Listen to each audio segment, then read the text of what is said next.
LJ Cryer, J1 Roberts.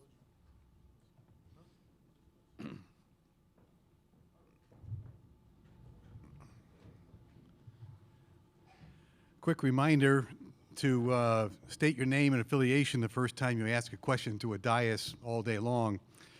The University of Houston Cougars are with us. They're the #1 seed in the Midwest region. They're the Big 12 regular season and tournament champions. They'll play number 16 seed SIU-Edwardsville tomorrow, 1 p.m. The head coach is Kelvin Sampson, who will follow these gentlemen to the dais. The men's basketball contact is Jeff Conrad. With us on the dais is L.J. Cryer, Jawan Roberts, Emmanuel Sharp. And we will go right to questions.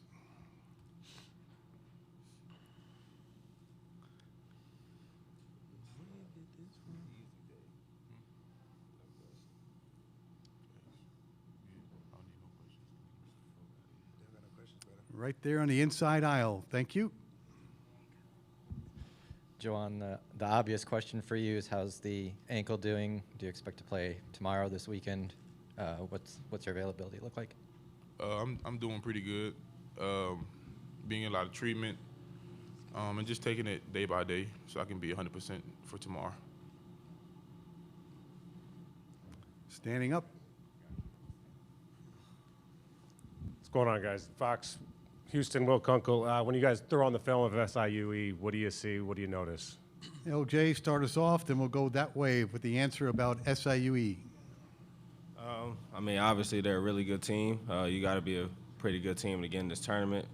You know, they have a lot of guys that could create for themselves. They play well together. You know, they kind of push the pace a little bit on offense, and they're a pretty good rebounding team. So. Yeah, they got some really good guards. You know, they throw a lot of defenses out there to, you know, have you on your toes, you know, make you make decisions. And they play hard. And I think their greatest strength is playing with each other and trusting each other and making the right play. Pretty much more the same thing. You know, they play hard. They crash the glass. They got a lot of guys that can score the ball, create for themselves, and they just play well together. You know, they won their conference tournament, and you know they're in March, so they're a good team.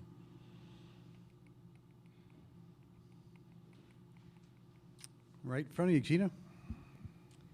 Hey, fellas, Austin Getz with KHQ in Spokane. Just wanted to get your perspective on what the pressure of being a #1 seed is like and how you guys approach that. We'll start with Emmanuel this time and come straight towards me. You know, I don't think it's no pressure. You know, we're used to being, you know, a good team in the tournament. You know, we're grateful to be put in this position every year. So, you know, as long as we play true to ourselves, you know, play hard-nosed basketball and compete, you know, there's no reason to play with pressure. You know, as long as we go out there and do what we're supposed to do, you know, we're able to play freely and with a free mind.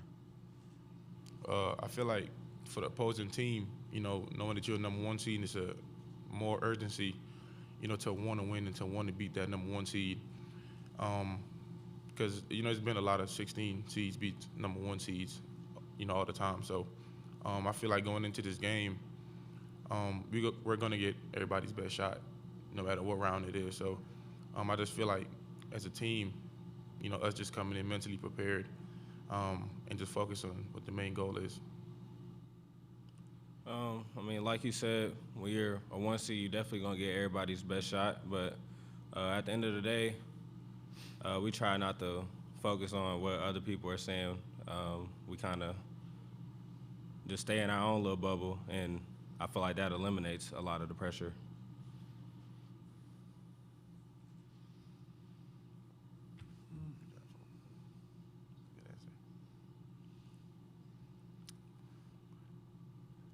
Anything else for the Cougars? Yes, on the inside aisle. Thank you.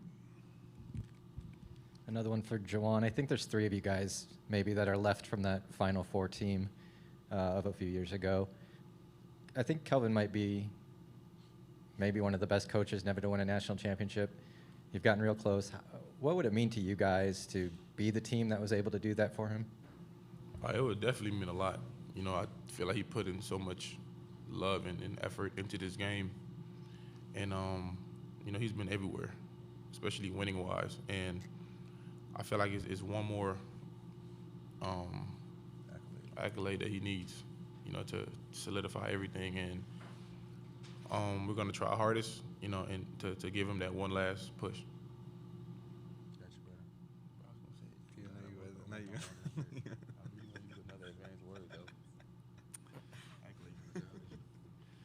Anything else for the Cougars of Houston?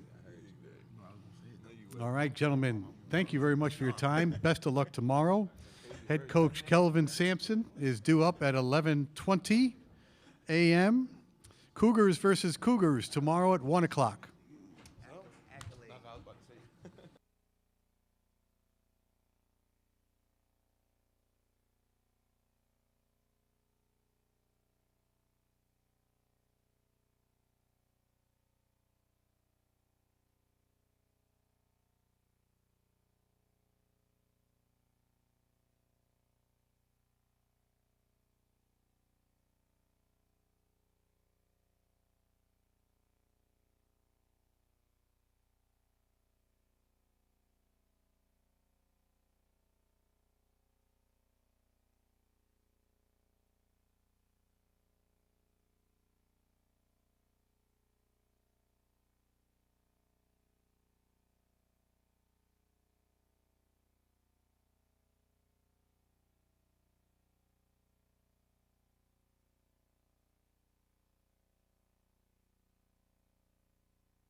head coach of the Houston Cougars, is with us, Kelvin Sampson. We're going to ask him to make a statement about his team, about being here in Wichita, Kansas, and then we'll go to questions. Please, Kelvin? Yeah, so the thing I would say about our kids is I think our strength comes from our team. I don't know that we have one guy that stands out and says, well, this guy's definitely their best player. I think we have a lot of guys that are pretty good. Veterans, some new guys have been competitive every day in practice. They understand what a program is versus having a good team. And then their consistency day in and day out. Season always offers opportunities for growth.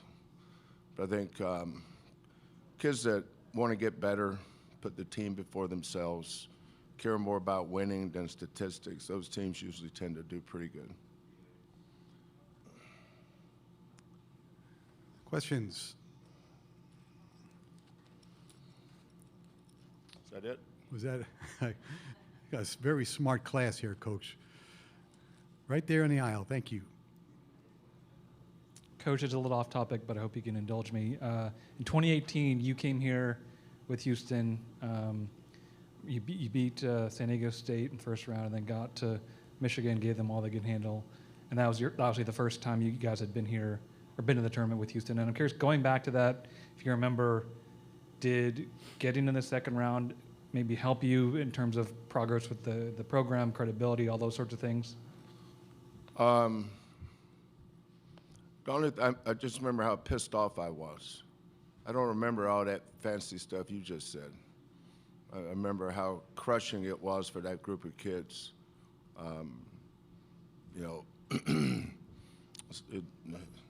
Saying that we gave them all they could handle is an understatement.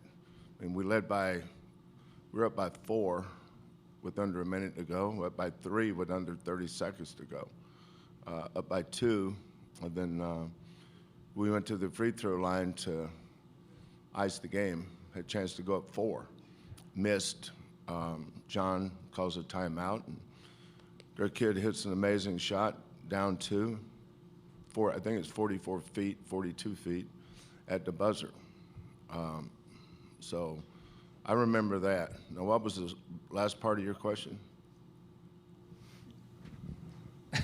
I'm glad you answered that way. But like just getting the second round as opposed to losing if you lost in the first round, does that kind of give more credence to the season or help establish yourself? Do you think? That year? For the sake of the program. Yeah, I don't know about that.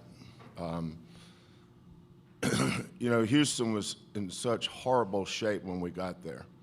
The apathy, nobody caring, having to fight for scraps and scrums and doing all that. No one will ever have an idea of how difficult it was that first year. People that just showed up this year or last year, they have no clue. I can't even relate to them, and they can't relate to me either. But making the tournament that year gave us hope. I always thought that was the most important word in the Bible, hope. Hope is an amazing thing. And it gave us credibility that we were on the verge of doing something. I think we we were 13 and 19 our first year. That year, I think we won 27, if I'm not mistaken. And then we kind of took off from there. We were at the bottom of the American when we started in every way. And then by the year you're talking about, we were moving up the food chain. Memphis, Connecticut, Cincinnati, SMU, those were all national programs at the time. And then we added another national program with, I think, a really good brand name in Wichita State. So it made the conference. It was a great basketball conference then. Connecticut my first year, Connecticut was coming off the national championship. But SMU was the best team in the league. And Memphis, Cincinnati was the bell cow. I thought they had the most consistent program, one of the most consistent in America. And then when we added Wichita State, we added another great basketball brand. And so for us to be able to accomplish that in that league, and as consistent as we were, I think told us we were on the right path. We have two questions on the right-hand side, then we'll go over here to the left. Harry? Coach, Brian Baroni was talking about your guys' long-term relationship, your families. Could you just speak to that a little bit? So my first year at Oklahoma, I think my first 2 or 3 years we were in the old Big Eight, which tells you how old I am, I guess. It was just 8 schools. And then I think in 1997, we went from the Big 8 to the Big 12. And that very first year, I remember going to Texas A&M, and they played in this old gym called G. Raleigh White. I remember them building the new one that they're in now. I remember when they started construction on that thing. But their coach was Tony Baroni, and that year, the next couple of years, their point guard was Brian Baroni. And Tony was a character, excellent coach, but really good for the game, I thought. And Brian was just a tough, hard-nosed, scrappy winner. He did all the things you would want a point guard to do. So, but Tony and I became good friends, and then when I was in the NBA for those years, he was with the Memphis Grizzlies. I think we got to be closer after that, but tons of respect for that program. Brian and my son Kellen are really good friends. I know he's been visited with us on different occasions, and I'm just thrilled for him. You know, if I haven't seen him, but if I told him, I would tell him how proud his mother and father would be. Coach, kind of a pair of questions. One, you noticed the SEC with 14 teams out of one league. I don't know, she said you've been around a while, and I've seen many of those years myself. Thoughts on one league having that many teams? And then two, not to get too far advanced, but a lot of teams look at the whole bracket when they go into a weekend. Do you know anything about Asa Newell, or would you comment anything on Georgia? No, I wouldn't comment, but I will comment on Rayshon Taylor, if you want to talk about him. You know who he is? He's the best player for SIU-E. He's pretty good. I think they got what they deserved. You know, it's easy to attack a league, and you don't know a whole lot about them. But I saw Texas play. Texas deserved to be in the tournament. You know, if you play in that league, somebody's going to have a losing record, and you may have gotten beat at the buzzer.